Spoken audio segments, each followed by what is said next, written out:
Okay, the Penn State Blitz has returned, Greg. It's Maryland week. Yep. A lot to talk about. The season's flown by. Last regular season edition of the Blitz here on Penn Live. Yep. Before we get to the four downs, just a reminder, the Penn Live Penn State YouTube channel blowing up. Great stuff. You got to subscribe. You go to youtube.com/allpennstate. We got four downs, and then we got a little overtime action, hopefully, if you can correctly refresh your computer this week. We'll be more about that off screen when we make fun of you. But first down, Greg Pickel here, Penn State at Maryland on Saturday. Yep. Myles Sanders and his internship at Penn State. James Franklin was asked kind of about Myles' development, and he mentioned the classic student-teacher relationship between him and Saquon Barkley. Yeah, no question. I think that you've seen Myles Sanders grow in a lot of different ways. I mean, I don't think it's by mistake that his body almost exactly mimics Saquon Barkley. From obviously you can't control the height, but from a weight perspective, certainly it worked out in Dwight Galt's strength program for Myles Sanders to really look a lot like Saquon. Nobody will ever be as explosive as Saquon Barkley is, or be able to do some of the things he's able to do. There's a reason he's a top 5 draft pick. But Myles Sanders, Bob, the run against Rutgers, the best run of the day for Penn State, quite honestly, was a good sign of things to come. And he's almost like Tommy Stevens in the sense that when he touches the ball, good things tend to happen far more often than not. Yeah, 7 yards a carry. I think that's what he averaged last year. Yeah. From time to time, we get a lot of comments and emails about Andre Robinson, the McDevitt grad. But I think really Penn State's kind of pointing toward the successor to Saquon being Myles. I think that Andre would have a role, but is it pretty clear to you that next year, you know, assuming Saquon leaves, I don't think it's a big assumption, that it's really Myles Sanders' job, and that Andre Robinson will probably have some work to do to kind of catch up to him. Yeah, no question. Same with Mark Allen, the other guy that'll still be around. Journey Brown redshirting this year, a true freshman. They love his speed, but I don't think he's an every down back, probably not. The only one to watch for, of course, will be Ricky Slade, the 4-star, 5-star recruit out of Virginia that's just blowing through some of the best high school talent in Virginia. He's going to have a say, but Myles Sanders seems to definitely be in line to take the job, no question about it. He's waited a long time for it, too. Yeah. You mentioned his name earlier, second down. It's Tommy Stevens and the waiting game. We saw him a little bit against Nebraska. And just like you said, just like Myles, it just seems like every time this guy has the ball, he's going to make something happen, and it's almost always positive. We had a chance to kind of talk to him after the game, very upbeat. I believe he's now a redshirt sophomore. But how does James Franklin see Tommy Stevens, and maybe how he's handling the fact that Trace McSorley is the quarterback? Yeah, I think plays is the way I think that I would take James Franklin's comments on Tuesday about that. They talked about showing him some other guys that have bided their time, waited their turn, and then had big successful careers in college. It's just a matter, really a question of, is it enough? Does Tommy Stevens seek elsewhere to fulfill his dreams, or is he okay with waiting and love Penn State that much so he doesn't want to move on? I mean, Bob, you've been doing this a long time. Is there a backup quarterback you can remember that's talked about as much as this guy is, for good reasons, not bad reasons, not because the starter's struggling, but just because every time he's on the field, the electricity seems to follow him? Yeah, there's one guy, Michael Robinson. He came to Penn State and you know, he had to kind of wait out Zach Mills. He didn't it really didn't become his offense until 2005, and he had a tremendous year. Ended up playing in the NFL for a long time, and ironically, a different position, which points to his athleticism. Tommy Stevens, very much a similar athlete, just a little bit taller. The other guy that comes to mind for me, and he's not a quarterback, would be Larry Johnson. Larry Johnson had a 2,000-yard rushing season in 2002. But that was his 5th year at Penn State, and in the 4 years previous, he redshirted. He never really was established as the feature back. So there is precedent for a late Tommy Stevens breakout. It's up to him in today's day and age. A lot of kids just don't want to wait, especially kids who are clearly as talented as Tommy. And I think one of the big challenges this offseason, I think, for James Franklin and the coaching staff is kind of figuring out a role for Tommy, and also making sure he knows that he's a part of the future, because I think it's only natural for Tommy to want to play because he's such a playmaker. So we'll see. I think that's going to be an interesting storyline, I think, in the offseason. Third down. This quote was uttered today from James Franklin. You know what you're going to get. And he's talking about Trace McSorley, from him. And it was kind of an interesting quote, because he basically said, well, if you look at Trace, You know, he's not 6'4". You know, he doesn't run a 4.5 40. But then he went into all the things he does well, kind of the sum of the parts of Trace. And he's really elevated his game this year, a 65% completion rate. Just your thoughts on Trace and what he's done in his second year as starter. I think the accuracy is the biggest one, Bob. Yeah. That was a complaint you heard most often a year ago was, okay, they're winning all these games. They beat Ohio State at home. They're going to go, they won the Big Ten title. They're going to go to the Rose Bowl. But number 9 is not as accurate as we need him to be. Right. And a lot of fans, I think the coaching staff too, were like, okay, this is our guy. But what do we have to do to make sure he doesn't continue to go down this path where he misses, you know, a handful of throws a game, and most of the time they weren't even close. So we saw him eliminate. It's not that they're completely gone. No quarterback's ever completely gone, but he's eliminated a lot of those. And I think his decision making's been a little bit better this year. Obviously, the record, you know, the direction maybe not exactly the same. There's no Big Ten title in the picture this year, but there's no doubt James Franklin made a good point that he just does everything pretty well. And there's not. I don't know if there is one thing he does above average. I mean, you could probably break it down and find something, but he just does everything, you know, very, very well, and that's been good enough for him and for Penn State. Yeah, I wanted to ask you about his evolution as a runner. He's got, I believe, 10 rushing touchdowns this year, and the reason I bring it up is I think last year it was the Maryland game at home where Joe Moorhead and James Franklin and Trace McSorley, that Penn State had been struggling a little bit earlier in the year, and they committed to using him more as a runner. And in that game, he really, really hurt Maryland, in addition to Saquon Barkley. Your thoughts on his evolution as a runner? Yeah, I mean, I think that you've seen him improve, and I think that what comes with age, I think, Bob, is the fact that he now knows that, I don't want to say it's hard, or because this has never come up before, but you just have to wonder. So he's reading these things in front of him.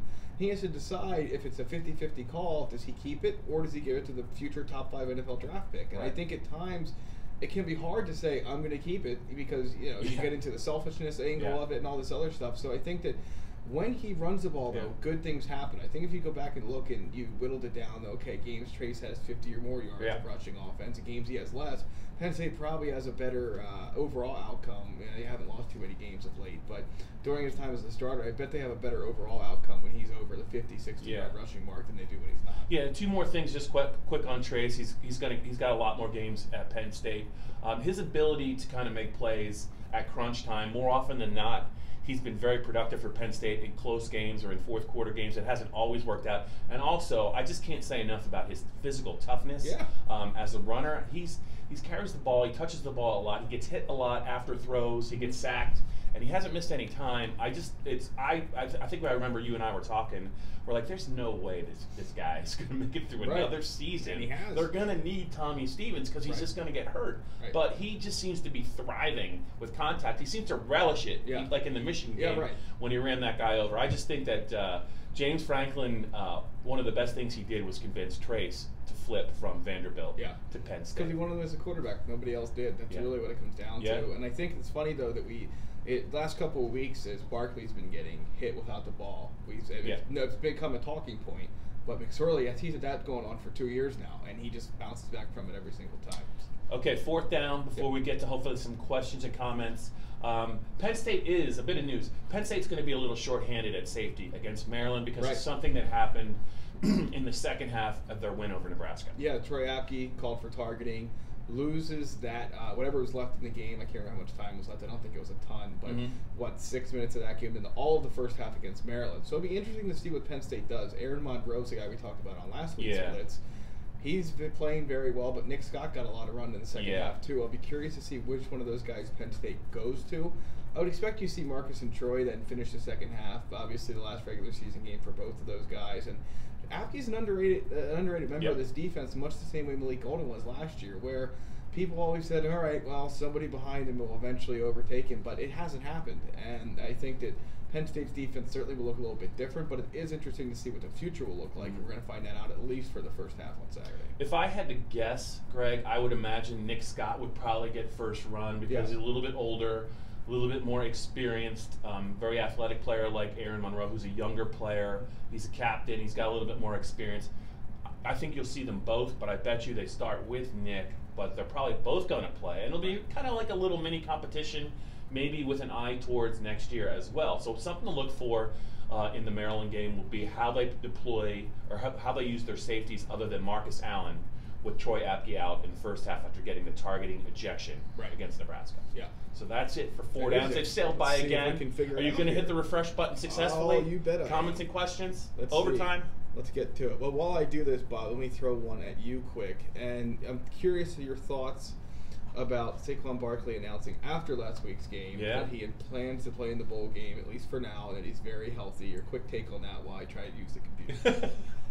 Well, I mean, he certainly, the last couple of weeks in the interview room, that's kind of been a popular topic because I think a lot of people just aren't sure, what he would do. And I think it's especially relevant because last year, Christian McCaffrey, who was at Stanford, and Leonard Fournette, who was at LSU, their teams played in the postseason, but the bowl games were not really great games. Right. And they made a decision to pass on the bowl game, get ready for the NFL. They were both first-round picks, both in the top 10. Yep. And, Saquon is in a little bit of a similar situation in terms of he is viewed as a high first-round pick, but Penn State gets to 10 wins. I mean, they're very likely probably going to get a pretty attractive bowl game.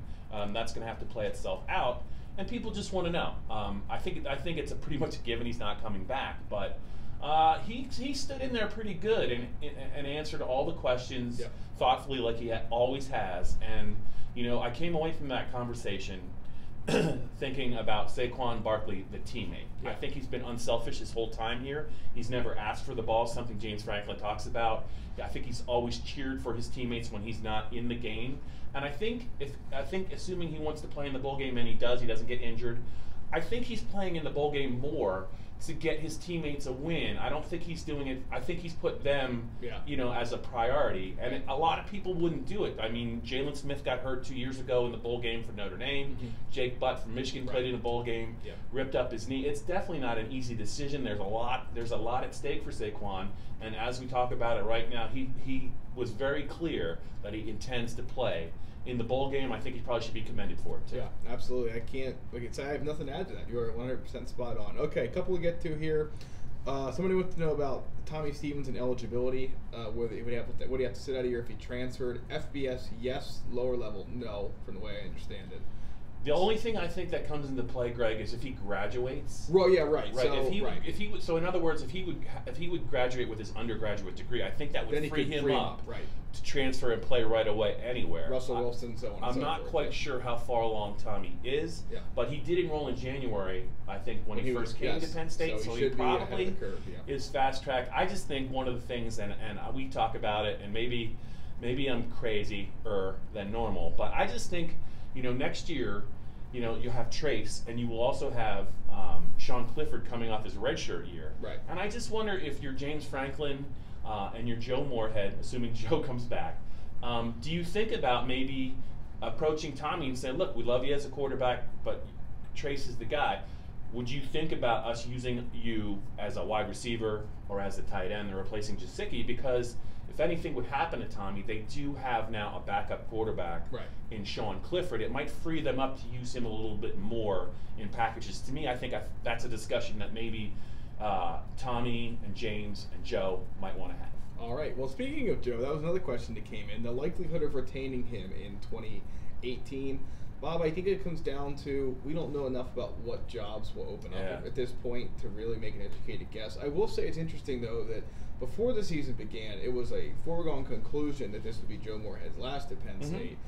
Lions no longer going to a Big Ten title game. The college football playoff is not in the picture, and all of a sudden there seems to be more questions about it than I think most expected. Are you surprised by that, or is it just a matter of the time of the year? I just think that not a lot of jobs have come open yet, and I do think there's going to be a lot of jobs that are available. I think if Joe and his family are presented with an opportunity that they view as somewhere that they can really go succeed, I think he's going to go. I mean, he's going to be a head coach. I think Penn State's kind of really fortunate, and James has talked about it. His two coordinators are essentially head coaches. I mean, Brent Pry has been approached for coaching jobs, and I think he's turned them down. And Joe Moorhead coached at Fordham and worked wonders at a school that did not have a lot of success when he took over. So I'm sure that Joe will be an attractive candidate for some schools, but it's a decision Geography could play a part. I mean, there's a lot of things. Family could play a part, but I definitely think it's only a matter of time before he's going to be a head coach. And it could very well be that after 2 years, he's ready to move on. All right, Bob. Last question of the Blitz in the regular season coming your way right now. 23 members of the senior class will play their final game on Saturday. If I have to name all 23, I'm not going to be able to do it. You're going to have to do that. Okay. But the question is concerning what is left after these guys all leave. So you're talking about replacing at least 2 starting defensive tackles next year, at least 1 linebacker, and Brandon Smith and Jason Kabinda are almost guys that play hand in hand at this point. Sure. Both safeties, 2 corners. You do have John Reed coming back though. Brendan Mann's gone on the offensive line. Mike Gesicki, your only seemingly reliable tight end, is gone. How concerned are you about what comes next for Penn State heading into 2018 and beyond? You mentioned some big names: Marcus Allen, Mike Gesicki. To me, though, I think the thing that you're going to have to watch in the offseason is the linebacker position, because I don't see them with a lot of depth. They have some athletes, but for example, with both their starting middle linebacker and probably their best alternative to the middle linebacker, Brandon Smith, are both leaving. Right. That's a key position on any defense. James Franklin did talk about the fact that people forget that we're essentially a 4-2-5 team. Right. Koa Farmer is a linebacker really in name only. He's a hybrid safety. They ask him to do a lot of things. He very rarely plays in the box. He's usually out, in coverage. But to me, replacing Jason Kabinda is going to be a challenge, because I don't know who is going to be that guy next year. Who's got the body type? Cam Brown is more of an outside linebacker. Jake Cooper came to Penn State with a lot of hype, and there was a lot of potential there. He has not really realized that. I don't know if he fits in that plan. I know I think they really like 2 linebackers. I believe they redshirted. Ellis Brooks and exactly. I don't know if they're going to be in there, but I look at the loss of Kabinda, and along with Brandon Smith, I think in the offseason that's going to be a pretty big priority. A lot of people would probably assume it would be Mike Gesicki. You saw a little bit of Nick Bowers late in the Nebraska game. He made that nice touchdown catch. He's a different kind of tight end than Mike Gesicki. Mike Gesicki is a tremendous athlete and a huge weapon in the passing game. But I think everyone would be the first to tell you that maybe blocking is not his strength, even though he tries. I'm sure Penn State could use a different kind of tight end. In other words, what they give up with him as a receiver, if there's a gain as a blocker, it might actually help the running game in some way. So those are the positions I think, to me, they're going to lose a lot of players, but that's just the nature of it. And moving forward, I would say it won't be seniors that they're going to lose. It's going to be 4th-year juniors and 3rd-year juniors as they continue to recruit well. They're not even going to get to their senior class. Right. All right, Bob, send us off with the YouTube information, and I guess happy Thanksgiving. Can you believe we are at the regular season finale of the Blitz? Where's the time go? I really do feel like it went by very fast. It's actually warm today. I was going to say we could have wore shorts. It reminds me a little bit of summer when we started. It was a little bit sweaty, but it's been fun. I know we're not done with it, but as far as the regular season, that's a wrap on the Penn State Blitz.